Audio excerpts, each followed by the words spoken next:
Asawa si Richard kay Bibi. Sila na mamahala ng lahat ng ito. Paubaya ko na sa kanila. Sasabihin ni Bibi, ano ako ilalagay sa bundok?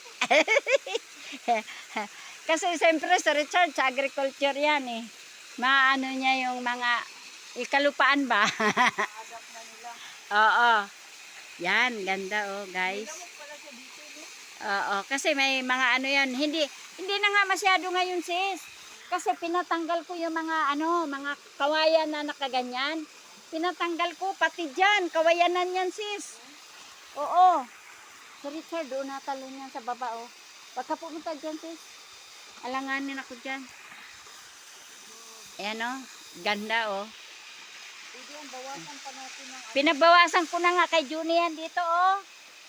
Ayan oh, dapat matanggal nga yan. Wala daw karit eh. Ang kailangan daw karit. Sis, alanganin ka dyan ha. Ayan o. Nawala yung bracelet ni Richard. Binalikan niya doon. Ay, mahirap. Hindi na. Umulan na ng malakas na ano na yun. Malubog na yun.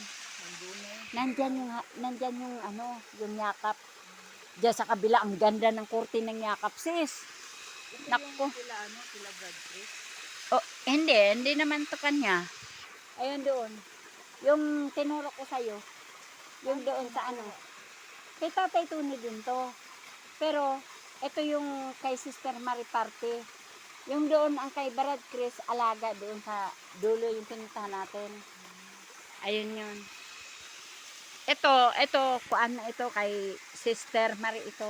Yung asawa niya. Oo, sa tatay niya. Hindi nila ito hawak. Doon lang sa kabila. Ang tatay niya ito, pero siya nagbinta nito. Sister Marie. Yung asawa ni Brad Chris. Oo. Ay yung kay Brad Chris, yung doon talaga. Ano kaya? Wala pa man sila. Ito, tawag siguro ni Richard. Ang ganda dyan sis. Yung salaming mo sis. Parang masarap na maligo sis. Maligo eh. Ha? Maligo na tayo sis. Ayan oh, maligo na tayo. Maliligo na ako. Thank you guys. Ayan. Ibababa ko na itong cellphone ko. Wala kasi magsiselfie.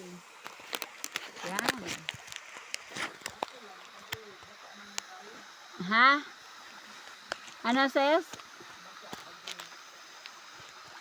Basa pag uwi. Basa nga kami pag uwi. Sis. Basa kami pag uwi. Dito sana oh. Maganda sana sis lagyan dito ng oh. Lagayan ng cellphone oh. Ano na lang? Sa 22. 22. Pwedis yun eh. Huwebes. At tama, pagka biyernes, simba tayo. Sis. Yan, hanggang diyan na lamang guys. Ang ganda guys. Tingnan mo oh. Ang ganda pagka maligo tayo guys. Tuloy-tuloy tayo dito guys. Yan si sister. Kaway-kaway sis. Kaway-kaway. Yan.